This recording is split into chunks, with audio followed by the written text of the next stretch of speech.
Hello दोस्तों, मैं सुनाने जा रही हूँ हकीकत को बयां करती हुई कहानी माई डेविल हस्बैंड सीजन 1।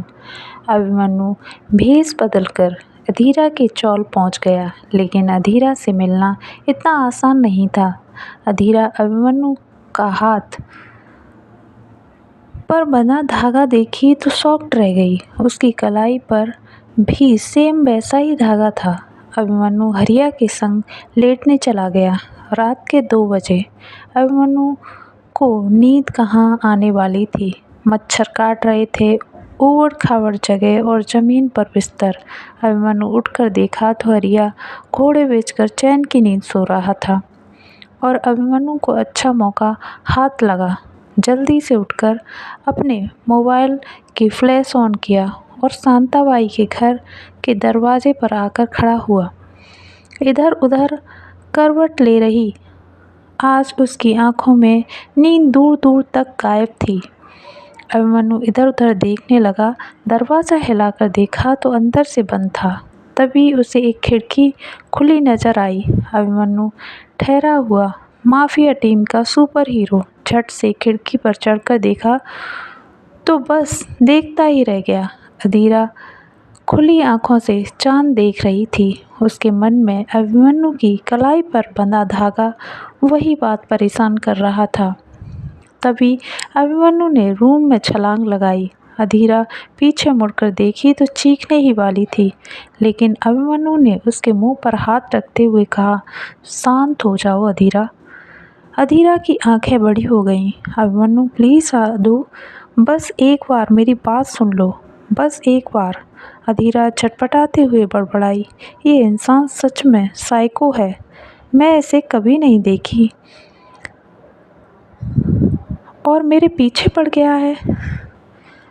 तभी अभिमन्यु अधीरा को अपनी बात बताना शुरू किया। अधीरा रूठ होते हुए अभिमन्यु को धक्का दी, फिर गहरी सांस लेते हुए बोली, तू खुद को क्या समझता है रे? अपन तेरे को नहीं जानती और मेरे पीछे काहे को पड़ा है? अगर माई को जरा भी भनक लगी तो तेरी जान ले लेगी वो। तू जा रे यहाँ से, अपन तेरे को एक मौका देती है। अगर तू नहीं गया तो अपन शोर मचाएगी, फिर देख लेना तेरे साथ क्या होगा। सारी चौल के लोग तेरे चिथड़े चिथड़े उड़ाकर राख कर देंगे, समझा क्या? अभिमन्यु रूम में इधर उधर टहलते हुए बोला, सॉरी अधीरा, मुझे लगा था तुम मेरे साथ कोई खेल खेल रही हो, लेकिन अफसोस तुम्हें तो कुछ भी याद नहीं। अधीरा अभिमन्यु को भौं सिकोड़ते हुए देखी। ओ हीरो, बहुत सुन ली तेरी डायलॉग बाजी, अब निकल यहाँ से। मैं कल ही राहुल की होने वाली हूँ। उसके नाम की हल्दी मेरे हाथों पे लगने वाली है, तो मेरे पीछे पड़कर तुझे कुछ भी हासिल नहीं होने वाला। अभिमन्यु अधीरा को बिना परेशान किए वापस आकर अपनी जगह पर लेट गया। फिर सोचने लगा, मेरे पास बस 2 दिन हैं, फिर अधीरा उस टपोरी राहुल की हो जाएगी। नहीं, मैं अपनी इस चौल में नहीं छोड़कर जा सकता। मुझे कैसे भी करके अपनी अधीरा को अपने साथ ले जाना होगा। सुबह की उजली किरण। हरिया उठकर अपने आसपास देखा तो अभिमन्यु गायब था। हरिया दौड़ता हुआ शांताबाई के पास आया। काकू, वो लड़का तो गायब हो गया। शांताबाई, क्या रे, गायब हो गया तो हो जाने दे, अपन किसी को क्या जाने और किसी से डरने का नहीं। अधीरा चुपचाप खड़ी सुन रही थी। शांताबाई अधीरा की तरफ देखी, क्या रे, आज तेरी हल्दी रस्म है और तू यहाँ बातें सुन रही है, जा अपनी तैयारी कर। अधीरा, जी माई, अपन तो ठंडी हवा ले रही थी। इधर अभिमन्यु अपनी माफिया टीम को ऑर्डर दिया कि हमें बड़ी होशियारी के साथ कल राहुल का किडनैप करना होगा। मानव, माही सब अपने अपने काम पर लग गए।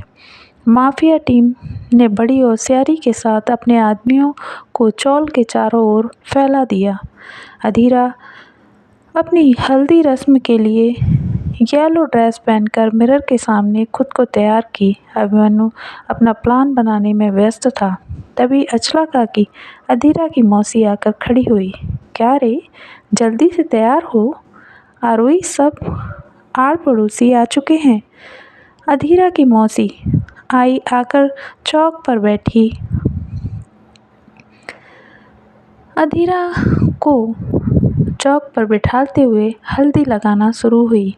दूसरी ओर मधुर संगीत चल रहा था, माहौल बना हुआ था। अधीरा के हल्दी लगी थी। वैसे ही अधीरा उठकर अपने रूम में चली गई। खुद को मिरर में देखी, फिर पीछे से आकर अभिमन्यु ने अधीरा को हक करते हुए कहा, अधीरा समझी राहुल है। पलटते हुए बोली, क्या रे, तेरे को मेरे बिना चैन नहीं है? तू यहाँ पे भी आ गया? अभिमन्यु अधीरा के गाल से अपने गाल पर हल्दी लगाते हुए, सच में अधीरा, मुझे तुम्हारे बिना बहुत दिक्कत हो रही है। अधीरा अपनी नज़रें उठाकर मिरर में देखी तो शॉक्ड रह गई। अभिमन्यु अधीरा के जस्ट पीछे खड़ा हुआ था। मुझे पता है तुम कुछ भी याद नहीं, लेकिन असली में तुम्हारा डेविल अभिमन्यु प्रताप सिंह चौधरी हूँ। मैं तुम्हारा हस्बैंड हूँ अधीरा। अधीरा चीखते हुए बोली, तू काय को मेरे पीछे पड़ा रे? मैं यही जन्म ली हूँ, यहीं बड़ी हुई हूँ। तेरी अधीरा मर चुकी है, समझा क्या? अपन नहीं जानती। तेरे को बप्पा की सौगंध खाकर बोलती हूँ, अपन कभी झूठ नहीं बोलती। मेरा पीछा करना छोड़ दे, वरना मुझे तेरी कंप्लेंट अपन पुलिस में करेगी। देख लेना फिर तेरे साथ क्या होएगा। अभिमन्यु अधीरा के रंग में रंग चुका था। शांताबाई अधीरा के रूम का दरवाज़ा खटखटाई। अधीरा की आंखें बड़ी हो गईं। कुछ बोलती उससे पहले ही अभिमन्यु ने अपने हाथ से दरवाज़ा उसकी आवाज़ को दबा दिया और खिड़की से नीचे कूद गया। आरोही आई, जाकर दरवाज़ा खोली तो शांताबाई कुछ श्रृंगार का सामान लेकर खड़ी हुई थी। पीछे से 2 लड़कियां हाजिर हुईं। बोलिए काकी, अधीरा ये कौन है? माई शांताबाई तेरे को तैयार करने का। माई आज तो हल्दी की रस्म हुई है ना, फिर आज ही शादी क्यों? ओहो, तू बड़ी सवाल जवाब करती है। अपन जैसा करने को बोलती है सिर्फ उतना करने का। ज़्यादा किचकिचबाजी अपन को पसंद नहीं है, तेरे को पता है ना। अधीरा मुंह फुलाकर मिरर के सामने जाकर बैठ गई। लड़कियां मराठी साड़ी और श्रृंगार लेकर अंदर आईं और दरवाज़ा बंद कर दिया। अधीरा इधर उधर देख रही थी, कहीं अभिमन्यु फिर से ना आ जाए। ढलती हुई शाम। अधीरा को तैयार किया गया। मराठी साड़ी में लिपटी हुई अधीरा खूबसूरत लग रही थी। दोनों लड़कियां ने अधीरा को बड़े अच्छे से तैयार किया था। फिर अधीरा को बोली, तू मुस्कुराती काहे को नहीं रे? अपन तेरे को कब से देख रही है। क्या तू खुश नहीं है इस शादी से? अधीरा अपनी बत्ती से दिखाते हुए, अपन बहुत खुश है, लेकिन आज ही हल्दी और आज ही शादी।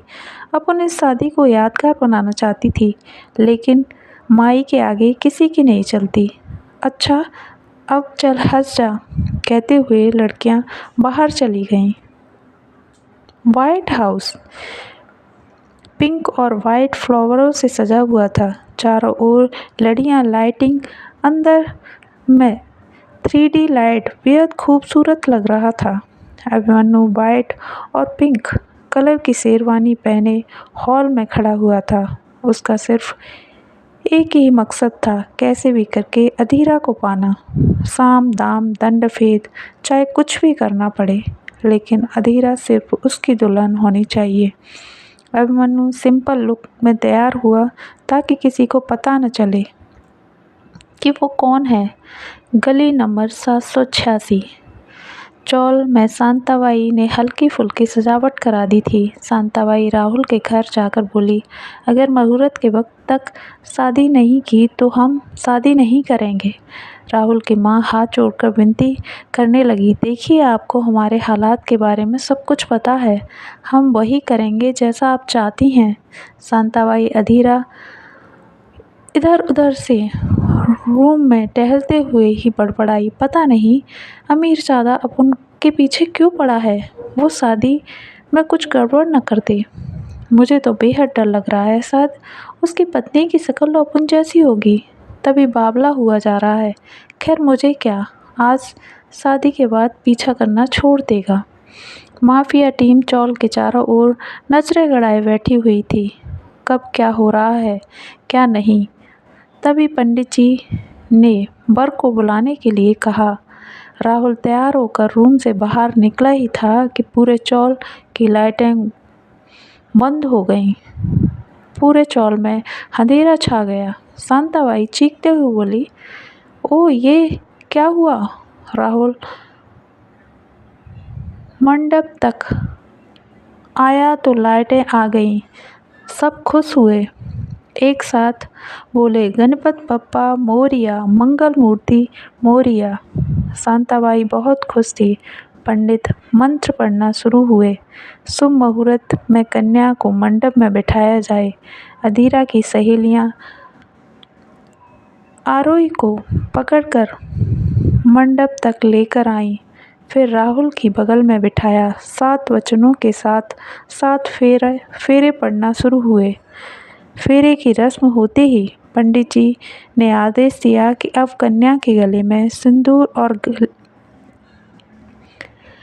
कन्या की मांग में सिंदूर और गले में मंगलसूत्र पहना दिया जाए। अभिमन्यु ने अधीरा की मांग में सिंदूर भर दिया और गले में मंगलसूत्र पहना दिया। तभी राहुल की माई ने बीच में आकर कहा, बेटा अब चेहरे से ये सब ताम झाम हटा दे। अभिमन्यु अब क्या होगा धीरे से उठाने लगा। तभी मानव बीच में आया, क्या काफ़ी पूरी शादी होने दीजिए। शांताबाई तू कौन है रे, कभी देखा नहीं अपन तेरे को। मानव सब कपाते हुए, सॉरी काकी, मैंने राहुल के साथ केटरिंग का काम किया है। लेकिन शांताबाई का हुक्म है वर के चेहरे पर लगा सेहरा हटा दिया जाए। जैसे ही शांताबाई ने आकर अभिमन्यु का सेहरा हटाया, सब हैरान रह गए। शांताबाई चीखते हुए बोली, काट डालो इस हरामखोर को, चारों ओर से घेर लो, कहीं जाने न पाए। अभिमन्यु अपनी रिवॉल्वर निकालकर शांताबाई की कनपटी पर रखते हुए, किसी ने भी ज़्यादा होशियारी दिखाने की कोशिश की तो इसे यहीं ठोक दूंगा। अधीरा अभिमन्यु के सामने गिड़गिड़ाते हुए बोली, नहीं साहब, आप मेरी माई को कुछ नहीं करोगे। तेरे को जो करना है था तू कर चुका। शांताबाई चीखते हुए अपने आदमियों को हुक्म दी, मेरी जान की परवाह मत करो, इसने हमारे साथ छल किया है और शांताबाई छल करने वाले को कभी माफ़ नहीं करती। तभी अभिमन्यु ने अधीरा का हाथ पकड़ा और कार की तरफ बढ़ा। शांताबाई की आंखें फटी रह गईं। अपन तेरे को छोड़ेगी नहीं। खड़े खड़े मेरे को क्या ताक रहे हो, जाओ रे, सब जाकर पकड़ो उसे। शांताबाई के आदमियों ने आगे कदम बढ़ाया। तभी अभिमन्यु के माफिया टीम के आदमियों ने गोलियों की बौछार कर दी। अभिमन्यु गाड़ी में बैठने ही वाला था, तभी गोली चलने की आवाज़ आई। अधीरा पीछे मुड़कर देख रही थी। आखिर क्या होगा जानने के लिए सुनते रहिए अगले पार्ट में। ये पार्ट कैसा लगा लाइक कीजिए, कमेंट कीजिए, चैनल को सब्सक्राइब कीजिए। धन्यवाद।